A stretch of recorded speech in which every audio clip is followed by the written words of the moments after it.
Hey everybody, welcome to Meddkit's Provider Spotlight, where every week we have a brand new interview, new perspectives, all different practices from all over the United States. And today we have a really interesting special guest, something that we haven't yet talked about in the past 4 years, surprisingly enough, on our interview series. So today I want to introduce you to CarolAnn Tutera, owner of SottoPelle Therapy. So, CarolAnn, thank you so much for being here. Appreciate your time.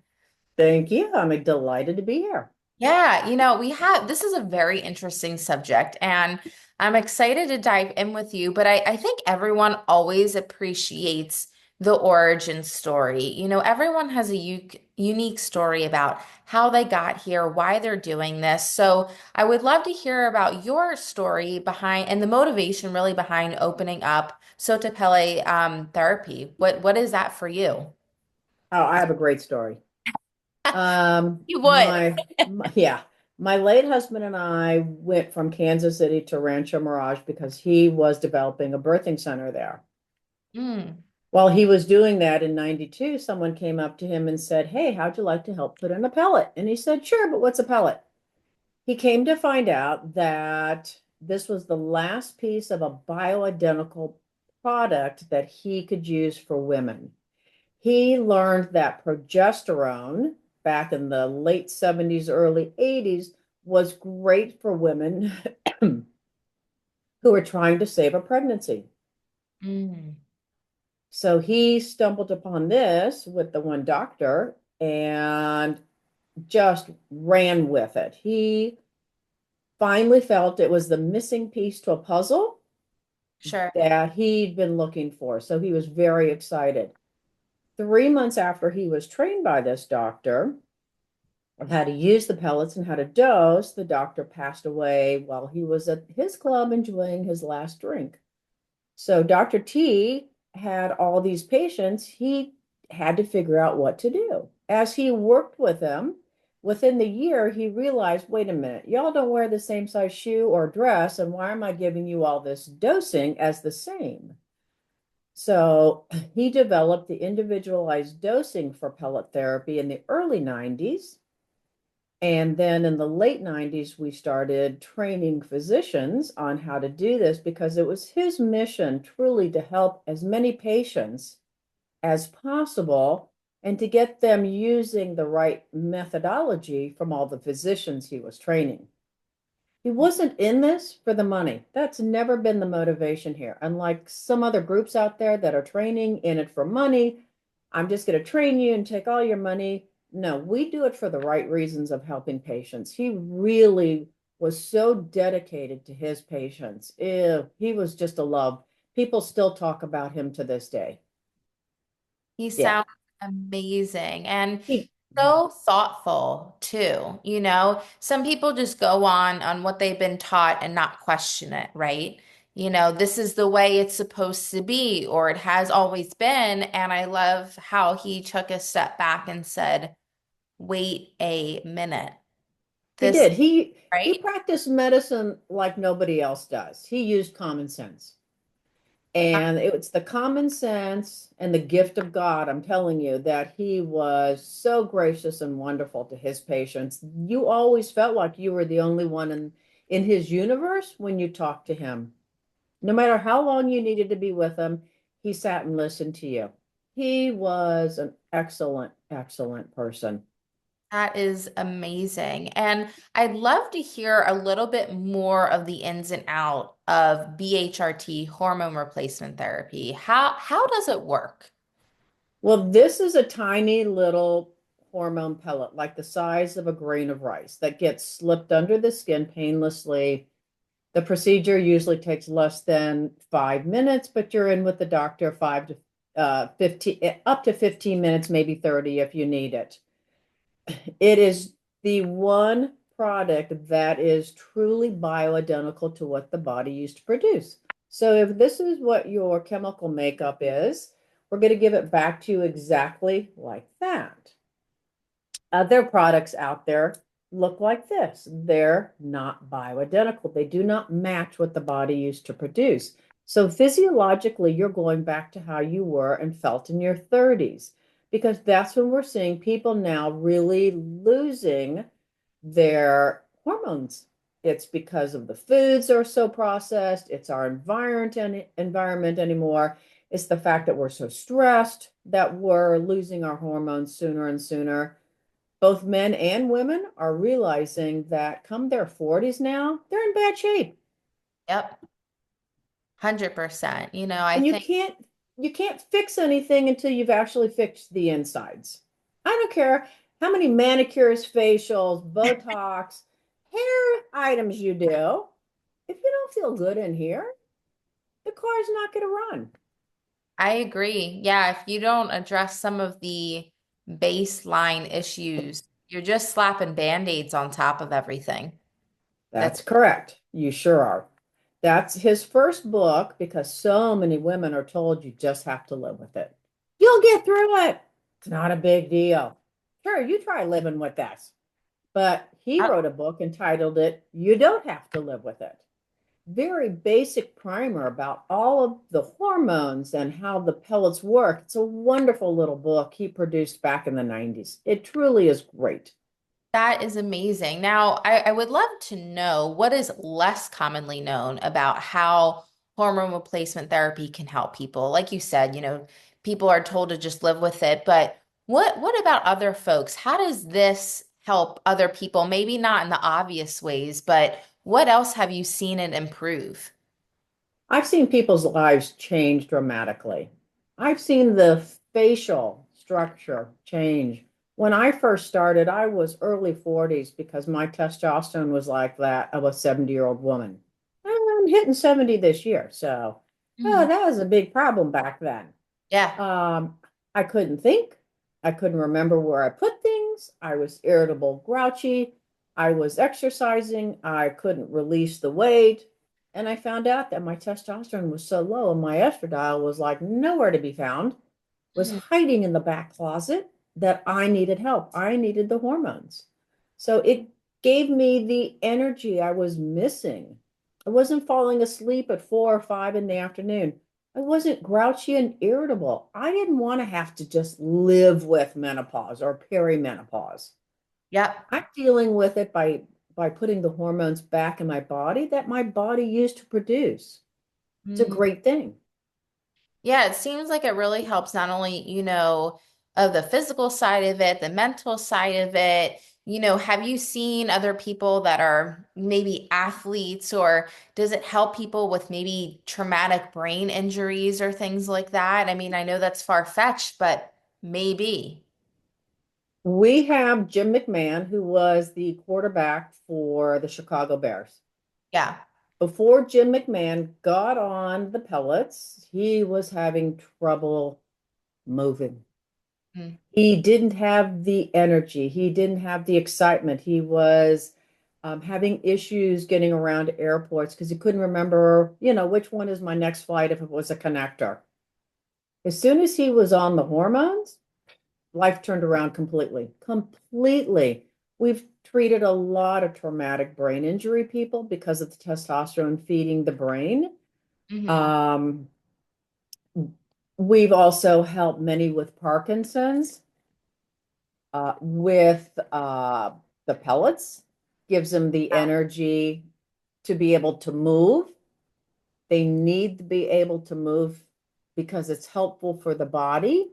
Sure. They're not just for the menopause symptoms. We're really finding more about how the keeping your hormones in check and balance and safe with the body because it's also benefiting the brain in big ways. Dr. Amen at the Amen Clinics is to brain health as Dr. T was to hormone health. And Dr. Amen states, I can't help your brain until you've actually had a hormone check to make sure you've got the hormones working in the brain. He's the only person I know that takes pictures of your brain Hmm. and can spot exactly what's going on. No different than, if you do lab work for the body, how do you know Sure. what's going on? That's amazing. I mean, one, technology has come such a far way, but also to use it in the right application as well, is life changing. And but something that I'd really like to know from you, because there's a lot of talk about hormones, right? And sometimes they have a negative connotation to it. What would you debunk for us? Like, what kind of misconceptions that are just totally false about hormone therapy? Well, the fact that there's an institute that NIH, National Institute of Health, came out and said all estrogen's bad. Well, it's not Mm. true. That's like saying all engines are bad in the car. Yeah. Yeah, you're driving a car from the 50s or the 60s and you've got a brand new car. Well, then everybody's engine is bad. Doesn't matter. Not true at all. We also do treat some people who have had breast cancer. They still are able to take the testosterone pellets to help them feel better. There was a study by Fox Chase Center, which I think is outside of Philadelphia, who Yep. had studied that hormones are really good for the body. Mm. Yeah, there's so much widespread misconceptions, I think, in all corners of healthcare. And so I do love talking about this subject because coming from the experts, you're doing this day in, day out, and you're hearing this. So it's difficult, I'm sure, to keep. What's really irritating is they're constantly putting out information about patches, creams, and pills. Hmm. They refuse to talk about pellets. They've Hmm. been around since 1939. They're not new. There's well over 1,000, maybe 1,500 articles on the efficacy of pellet therapy. But hey, Big Pharma didn't make them, so they're not any good. Big Pharma can't produce them and have a patent on them because the patent ran out. Ah. But pills are good. Let's just slap a patch on and hope it works for you and doesn't fall off of you. My late husband used to say that you ended up with the Olympic rings because by the time you kept putting the patches on you, you look like you had the Olympic rings slapped on your belly. Oh, that's terrible. And then if you're using a cream, you don't know if you got all of it on or did it rub onto your clothes. And maybe your clothes are feeling better instead of you. Who knows? It's a really good point. The fact about pellets is it slowly takes you up and you get a nice steady stream of hormones. Hmm. With pills and patches and creams, your injectionable testosterone, man, you're on these wicked roller coaster rides where you get that high up really quick and then boom, you go right back Right. down. I personally don't like to ride on roller coaster rides. I don't like that when it goes straight down. No, thank you. Yeah. I'm good. That makes a lot of sense, talking about the different applications of these things, yeah, it makes sense. You're putting on a cream, did it really get absorbed, or absorbed into something else? Patches, it's clearly uncomfortable. You clearly get some type of reaction from it. Yeah. Men have to stay away from testosterone cream and their children because the absorption, you go to hug a child, you may be passing that testosterone cream onto a child if you're wearing a short sleeve shirt. If you're taking the injections, are you really doing blood work? Do you really know what your levels are? That's something we do in my clinics. They test for your blood levels. It's no different than testing for kidney or heart disease. I don't know how much to give you unless I actually look at the lab work and study it. Well, see, I like that because it's having the facts. You know what's actually happening. And yeah, I think to your point, I think some people are blindly probably getting involved in something and not doing the proper follow-up to really understand how that really is affecting them. So I think everything that you're saying makes a heck of a ton of sense. Now, for, something that I also like to talk about is, for folks that are seeing some of your physicians, and what are some of the common tips or advice or homework that you might give to them, or give to someone that's really looking into getting some hormone replacement therapy? What's your advice to them? Always get your blood work done. Make sure you get your levels done first. I don't care what age you are. Start with a baseline somewhere, sometime. even if you go to a physician, Sure.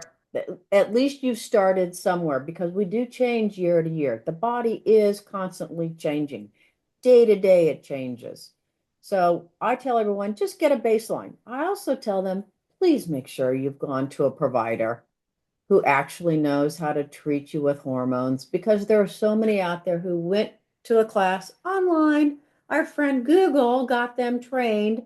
They think they're an expert, but it's not true.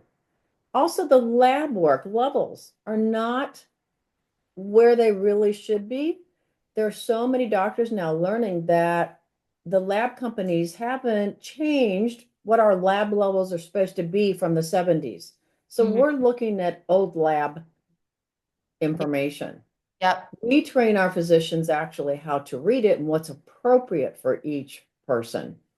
Completely different. I did a podcast last week and the gal was saying the same thing. Oh yeah, my doctor's knows that this lab company, their levels are all wrong. No doubt about it. Functional medicine provider. Mhm. I'm happy. I'm great. Somebody is finally learning that as well. Yep. No, it's very interesting, again, how blindly sometimes we go in and do things and without knowing our baseline or what is really happening within our body. So I think that's great advice and kind of a two-pronged question here.